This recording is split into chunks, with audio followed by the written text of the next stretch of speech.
Hello everyone. तो कैसे हो सब लोग। तो आज हम स्टार्ट करेंगे क्लास 12th फिजिक्स का इलेक्ट्रिक चार्ज एंड फील्ड का लेक्चर नंबर 10। और इस लेक्चर में हम जो पढ़ेंगे एप्लीकेशंस ऑफ गॉस लॉ पढ़ेंगे। और इससे पहले इस यूनिट के चैप्टर नंबर फर्स्ट के क्लास 12 फिजिक्स के हमने 9 लेक्चर्स और लगभग सभी टॉपिक के सभी वीडियो लेक्चर्स मैंने अपलोड कर रखे हैं। लिंक आपको डिस्क्रिप्शन में मिल जाएगी, आप जाके देखिए एंड देन स्टार्ट कीजिए एप्लीकेशंस ऑफ गॉस लॉ को। ठीक है, तो एप्लीकेशंस ऑफ गॉस लॉ में हम क्या पढ़ेंगे, कैसे गॉस लॉ का यूज हम करेंगे। ठीक है, कैसे गॉस लॉ का यूज करके हम वेरियस डेरिवेशंस को प्रूफ करेंगे, या ये कहे कि गॉस लॉ का यूज करके हम डिफरेंट डिफरेंट शेप्स की वजह से, ठीक है, या डिफरेंट पॉइंट पर हम क्या फाइंड करेंगे, इलेक्ट्रिक फील्ड फाइंड करेंगे। ओके, तो जो पहला एप्लीकेशन है गॉस लॉ का हमारा वो है इलेक्ट्रिक फील्ड। ठीक है, electric field due to infinitely long straight uniformly charge wire. किसी infinite long uniformly charge wire से कैसे गॉस लॉ का यूज करके हम इलेक्ट्रिक फील्ड फाइंड करेंगे, तो वो देखते हैं। ठीक है, तो सबसे पहले हम क्या करेंगे, इसमें एक इनफाइनाइटली लॉन्ग हम क्या बना देंगे, इनफाइनाइटली लॉन्ग यूनिफॉर्मली चार्ज क्या दिखा दिया हमने, स्ट्रेट वायर दिखा दिया। ठीक है, स्ट्रेट कंडक्टर भी कह सकते हैं इसको, यूनिफॉर्मली स्ट्रेट कंडक्टर है, चार्ज कंडक्टर, जिसका जो चार्ज डेंसिटी है, देखिए अगर एल लेंथ की बात होती है तो इससे प्रीवियस जो वीडियो लेक्चर था उसमें मैंने बताया था कंटिन्यूअस चार्ज डिस्ट्रीब्यूशन के बारे में बताया था कि लाइन चार्ज डिस्ट्रीब्यूशन क्या होता है, सरफेस चार्ज क्या होता है और वॉल्यूम चार्ज जो क्या होता है। तो अगर डिस्ट्रीब्यूशन ऑफ चार्ज किसी लेंथ के अलोंग हो रहा होगा या 1D के अलोंग हो रहा होगा तो वहां पर जो हमारा डिस्ट्रीब्यूशन ऑफ चार्ज आएगा, वो जो चार्ज डिस्ट्रीब्यूशन होता है वो हमारा क्या होता है, लैम्डा होता है। लैम्डा हमारा लीनियर चार्ज डेंसिटी होती है, लीनियर चार्ज डिस्ट्रीब्यूशन होता है। ठीक है, तो इनफाइनाइटली स्ट्रेट कंडक्टर हो गया या इनफाइनाइट लॉन्ग वायर हो गया, इसकी वजह से हमें इलेक्ट्रिक फील्ड फाइंड करना है। ठीक है, तो इस वायर की वजह से मान लो हमें इस पॉइंट P पर इलेक्ट्रिक फील्ड फाइंड करना था, तो हम जाएंगे इस वायर से, यहां से हम वायर से, ठीक है, वायर से r डिस्टेंस पर, ठीक है, इसको r डिस्टेंस पर हम एक पॉइंट P को रिप्रेजेंट कर देंगे इस वायर से। अब यहां पर जो हमने इस सिलेंड्रिकल शेप बनाया है इसको हम बोलते हैं, सिलेंड्रिकल शेप को, ये हो गया हमारा गॉसियन सरफेस। ये क्या हो गया हमारा गॉसियन सरफेस। गॉसियन सरफेस भी मैं ऑलरेडी बता चुका हूं। तो गॉसियन सरफेस क्या होता है, देखो एक हाइपोथेटिकल सरफेस होता है जिसका यूज हम क्या करता है किसी पॉइंट पे इलेक्ट्रिक फील्ड को फाइंड करने के लिए। गॉस ने एज्यूम किया था इसको। ठीक है, तो ये हमारा क्या हो गया, गॉसियन सरफेस हो गया। अब सबसे पहले हम क्या करेंगे, इसमें देखिए यहां पर इस वायर के से, ठीक है, इस वायर से जो हमने गॉसियन सरफेस बनाया है, तो गॉसियन सरफेस के 3 सरफेस हुए भाई, एक S1 circular surface, curved surface और दिस इज सर्कुलर सरफेस। ठीक है, तो हम सबसे पहले करेंगे इस गॉसियन सरफेस से कितना इलेक्ट्रिक फ्लक्स क्या होगा, पास होगा, वो फाइंड करेंगे। ठीक, तो सबसे पहले देखिए हम यहां पर एक छोटा सा एरिया एलिमेंट ले लेंगे। ठीक है, मैंने कर्व्ड पार्ट बताया था कि जब हम कर्व्ड पार्ट लेते हैं तो छोटा सा एरिया एलिमेंट लेंगे। पहले एक एरिया एलिमेंट यहां पर ले लिया, ठीक है, एक छोटा सा एरिया एलिमेंट हम इस पॉइंट पे ले लेंगे और एक छोटा सा एलिमेंट हम एरिया एलिमेंट इस पॉइंट पे ले लेंगे। ठीक है, तो इसका अगर S1 है, इस सरफेस का जो सर्कुलर पार्ट है इसका अगर जो एरिया है वो S1 है, तो जो ये वाला पॉइंट होगा इसका छोटा सा एरिया एलिमेंट क्या हो जाएगा, DS1। ठीक है, डी से दिखाते हैं स्मॉल क्वांटिटी को। अब जो इसकी डायरेक्शन होगी, तो एरिया वेक्टर की डायरेक्शन सरफेस से क्या होती है, नॉर्मली आउटवर्ड होती है। तो इसके लिए जो एरिया वेक्टर की डायरेक्शन होगी इस पॉइंट के लिए कहां की ओर को होगी, अपवर्ड होगी। तो ये किसकी डायरेक्शन होगी, DS1 की डायरेक्शन होगी।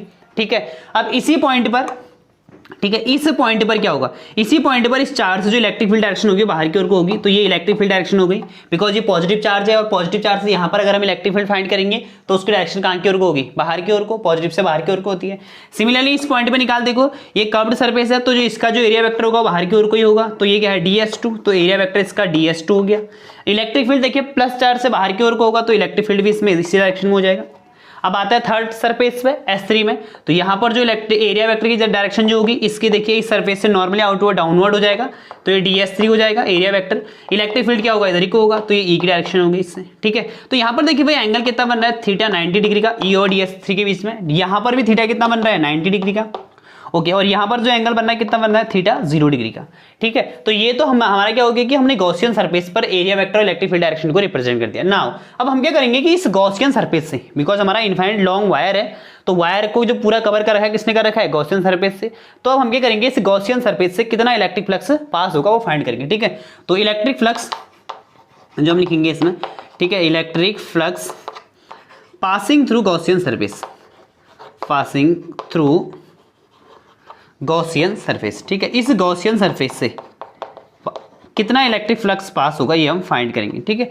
तो जो गॉसियन सरफेस जाएगा देखिए भाई फाई ई, ठीक है, फाई ई इक्वल टू क्या हो जाएगा, सबसे पहले इससे पास होगा तो जो ये वाला हो जाएगा, जो इससे इलेक्ट्रिक फ्लक्स पास होगा तो इलेक्ट्रिक फ्लक्स का फॉर्मूला क्या होगा S1, ठीक है भाई, E D S1 cos of theta होता है, तो कॉस कितना है भाई वहां पर 90 डिग्री का, ओके, प्लस सरफेस S2 के लिए, क्लोज सरफेस S2 के लिए E into DS2 cos of, देखिए DS2 के लिए सरफेस S2 ही है, इसके लिए एंगल कितना है E और DS2 के बीच का 0 डिग्री का, ओके। और जो थर्ड वन आएगा हमारा, third one plus surface integration of S3 का आ जाएगा E इंटू DS3, भैया एंगल कितने का है कॉस 90 का, क्योंकि जो इलेक्ट्रिक फ्लक्स पास होगा वो इस सरफेस से भी होगा, कर्व्ड सरफेस से भी होगा, इससे भी होगा, तो टोटल जो इलेक्ट्रिक फ्लक्स पास होगा इस वाले से, बिकॉज जो इलेक्ट्रिक फ्लक्स का फॉर्मूला होता है, देखिए इलेक्ट्रिक फ्लक्स का जो फॉर्मूला होता है फाई का, वो पहले ही बता दिया, surface integration of E into क्या होता है DS। अब इलेक्ट्रिक फ्लक्स क्या होता है, number of electric field lines passing through any surface, किसी सरफेस से कितने इलेक्ट्रिक फील्ड लाइन से पास हो रही है उसको भी इलेक्ट्रिक फ्लक्स कहते हैं, ठीक है। नाउ अब इसके बाद देखिए यहाँ स्टार्ट करते हैं, तो फाई ई, ठीक है, फाई ई इक्वल टू क्या हो जाएगा, देखिए ई डी एस कॉस 90, तो पहले वाला पास इससे जो इलेक्ट्रिक फ्लक्स होगा क्या हो जाएगा 0 डिग्री, बिकॉज देखिए यहाँ ई और DS1 के बीच का एंगल कितना है 90 का, तो 90 के इसमें इलेक्ट्रिक फ्लक्स क्या होगा 0, ई डी एस कॉस 90 की वैल्यू क्या हुई 0, प्लस इस वाले सरफेस की बात करते हैं S2 की बात, तो surface integration of S2 into E D S 2 हो जाएगा, और कॉस 0 की वैल्यू क्या होगी, यहाँ तो एंगल 0 है, कॉस 0 की वैल्यू 1, प्लस इस वाले सरफेस से थर्ड वाले से, तो थर्ड वाले से भी 0 पास होगा, बिकॉज E और DS3 के बीच का एंगल कितना है यहाँ पर 90 है। तो जो टोटल इलेक्ट्रिक फील्ड कंट्रीब्यूट करेगा इस केस में, किसी वायर से जब हम इलेक्ट्रिक फील्ड फाइंड करेंगे, तो यहाँ पर जो इलेक्ट्रिक फील्ड कंट्रीब्यूट करेगा वो केवल कर्व्ड पार्ट कर रहा है, बाकी सर्कुलर पार्ट भी जो इलेक्ट्रिक फील्ड हो गया वो क्या हो जाएगा, जो इलेक्ट्रिक फ्लक्स जो पास होगा वो क्या हो गया 0। तो जो नेट इलेक्ट्रिक फ्लक्स मिलेगा हमें जो पास होगा केवल किससे पास हो रहा है, कर्व्ड सरफेस से। तो यहाँ पर जो हो जाएगा हमारा फाई ई इक्वल टू क्या हो जाएगा भाई, देखिए यहाँ पर E को हम बाहर ले लेते हैं, closed integration of S2 into DS2, okay. अब यहाँ पर देखिए ना DS2 जो है हमारा, यहाँ पर जो DS2 है फाई ई इक्वल टू, यहाँ पर जो E तो यही रहेगा, अभी DS2 जो है देखिए भाई DS2 मतलब कि ये जो इस पूरे कर्व्ड सरफेस का, तो सिलेंडर का जो कर्व्ड सरफेस होता है उसका एरिया क्या होता है, तो कर्व्ड सरफेस एरिया आएगी ना, S2 पार्ट कौन सा है भाई, कर्व्ड पार्ट है, तो कर्व्ड पार्ट का जो एरिया होगा क्या होगा टोटल एरिया, तो वो होता है 2 पाई r इंटू एच, तो h की जगह पर हमने लेंथ कौन सी ली है यहाँ पर L, this is our equation number first मान लेंगे इसको, यूज करेंगे यहाँ पर गॉस लॉ का यूज करेंगे, ठीक है। Now using Gauss law, now using Gauss law, अब हम गॉस लॉ का यूज करेंगे, ठीक है भाई। अब गॉस लॉ क्या था हमारा, तो गॉस लॉ क्या है हमारा, फाई इक्वल टू क्या होता है Q अपॉन एप्सिलॉन नॉट, ये तो हमारा Gauss law, phi equal to Q upon epsilon naught. भाई गॉस लॉ बोलता है कि किसी क्लोज सरफेस से जो इलेक्ट्रिक फ्लक्स पास होगा वो टोटल चार्ज Q का, कितना चार्ज Q उसने इंक्लोज कर रखा है उसका 1 अपॉन एप्सिलॉन नॉट टाइम्स होता है, ठीक है। तो यहाँ पर तो देखिए यहाँ पर हमारा एक पॉइंट आएगा इधर पे, जो हमारा इस वायर के लिए जो आएगा लीनियर चार्ज डेंसिटी, ठीक है, तो हम यहाँ पे लिख देंगे linear charge density, linear charge density जो होगी हमारी वायर के लिए वो क्या आएगी भाई, पहले लीनियर चार्ज डेंसिटी रखेंगे, तो लैम्डा इक्वल टू क्या होता है, लैम्डा इक्वल टू होता है Q बाई L, ओके। तो यहाँ से Q की वैल्यू फाइंड करेंगे, सिंस देखो lambda equal to Q by L हो गया, तो Q की वैल्यू फाइंड करेंगे तो Q इक्वल टू क्या हो जाएगा, लैम्डा इंटू L, तो लैम्डा हमारा क्या है लीनियर चार्ज डेंसिटी, तो अब Q की वैल्यू को यहाँ पर पुट करेंगे गॉस लॉ में, ठीक है। तो फाई इक्वल टू क्या हो जाएगा हमारे पास, Q की वैल्यू यहाँ पुट करेंगे तो क्या हो जाएगा लैम्डा इंटू L अपॉन क्या आ जाएगा यहाँ पर एप्सिलॉन नॉट। ये क्वेश्चन नंबर कौन सी हो जाएगी हमारी, सेकंड होगी, ठीक है। Now from first and second, now from first and second, ठीक है, फ्रॉम फर्स्ट एंड सेकंड, ठीक है। फर्स्ट और सेकंड इक्वेशन से हमें क्या मिलेगा, देखिए फर्स्ट और इक्वेशन सेकंड की, इसकी और इसकी देखिए दोनों की लेफ्ट हैंड साइड क्या है, इक्वल है, तो मींस इनकी राइट हैंड साइड भी क्या होंगे इक्वल, तो यहाँ पर क्या हो जाएगा हमारा, देखिए दोनों को इक्वेट करेंगे तो E into 2 pi R L equal to क्या हो जाएगा lambda L upon epsilon naught. देखिए L से L क्या हो जाएगा कैंसिल, हम इलेक्ट्रिक फील्ड फाइंड कर रहे हैं तो 2 पाई आर को इसके अपॉन में भेज देते हैं, तो electric field equal to E equal to क्या आएगा lambda upon 2 pi R epsilon naught. तो ये इलेक्ट्रिक फील्ड आ गया यूनिट न्यूटन पर कूलम। इतना इलेक्ट्रिक फील्ड प्रोड्यूस होता है किसी इनफाइनाइट लॉन्ग वायर से, यूनिफॉर्मली चार्ज वायर से जब इलेक्ट्रिक फील्ड फाइंड करेंगे तो ये आएगा formula E equal to lambda upon 2 pi R epsilon naught. तो यहां से कंक्लूजन क्या निकला कि जो इलेक्ट्रिक फील्ड है इनफाइनाइट लॉन्ग वायर के इसमें वो इनवर्सली प्रोपोर्शनल आ रहा है किसके 1 अपॉन आर के, इनवर्सली प्रोपोर्शनल, ठीक। अब इस फॉर्मूले को अगर हम और मॉडिफाइड करके लिख सकते हैं और ठीक अच्छे से फॉर्म में, तो हम इसको लिख सकते हैं E इक्वल टू, देखिए न्यूमेरिकल जब सॉल्व करेंगे तो उसके लिए E इक्वल टू हम इसको 1 upon 2 pi epsilon not, 1 upon 2 pi epsilon not into lambda upon क्या लिख सकते हैं, इंटू लैम्डा अपॉन आर लिख सकते हैं। अब यहाँ पर देखिए इस वाले केस में यहाँ पर देखो जैसे हमें 1/2 पाई एप्सिलॉन नॉट की वैल्यू नहीं पता होती है, ठीक है। आप न्यूमेरिकल सॉल्व कर समय आप लोग यहाँ पर एप्सिलॉन नॉट की वैल्यू भी पुट कर सकते हैं, बट अगर मैं इसको 2 से ऊपर ही मल्टीप्लाई कर दूँ और 2 से नीचे भी कर दूँ तो ये जो बन जाएगा हमारा इसके बाद जो बन जाएगा, ठीक है, ये क्या बन जाएगा, E इक्वल टू बन जाएगा 1/4 pi epsilon naught 2 lambda upon R भी लिख सकते हैं। और 1/4 पाई एप्सिलॉन नॉट की वैल्यू में पता है कितनी होती है, 9 इंटू 10 की पावर कितनी हुई, 9। तो ऐसे हम इसको प्रूफ कर सकते हैं। तो ये हो गया हमारा ऑल अबाउट क्या, electric field due to infinity long uniformly charge conductor या वायर की वजह से हमने।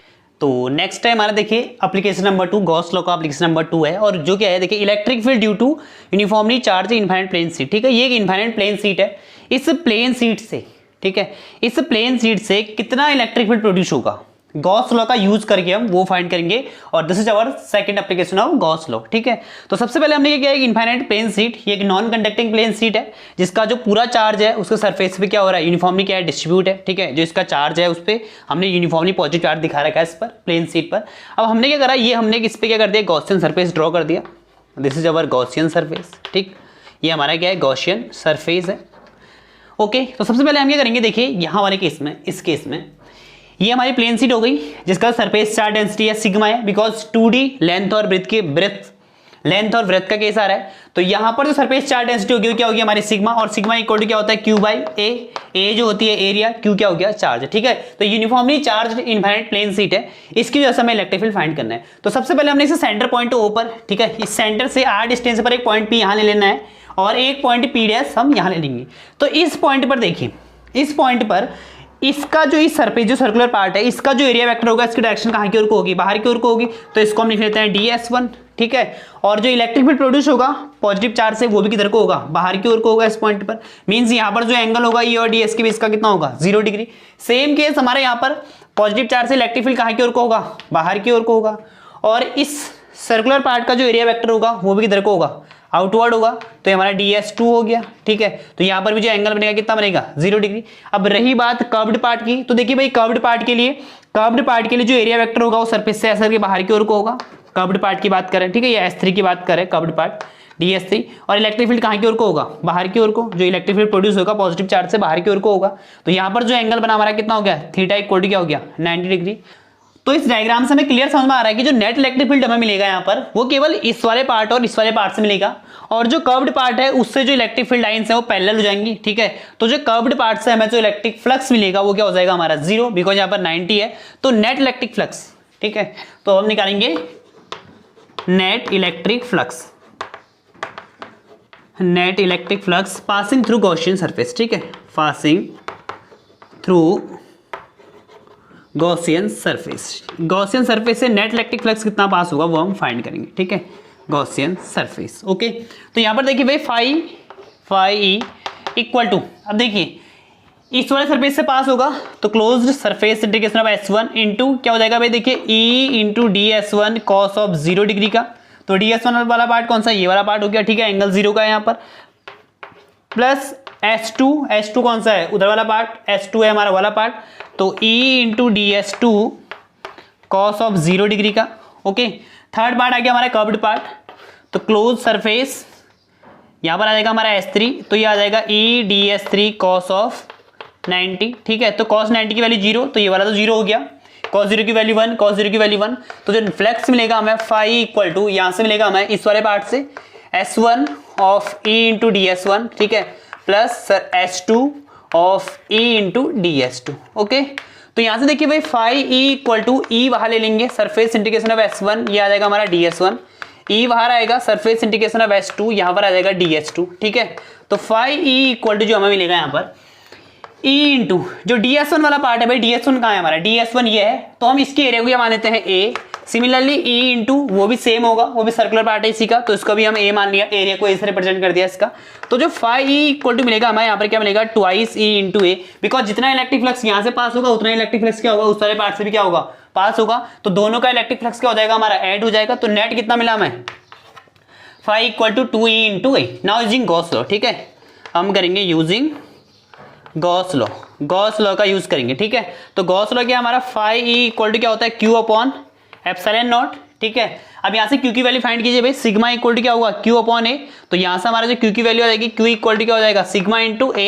ये हमारी सरफेस चार्ज डेंसिटी हुई प्लेन शीट की, तो यहाँ पर क्यू की जगह पर क्या आ जाएगा, sigma into A upon epsilon not. ये इक्वेशन नंबर कौन सी हो जाएगी, सेकंड। अब देखिए फर्स्ट इक्वेशन और सेकंड इक्वेशन, ठीक है।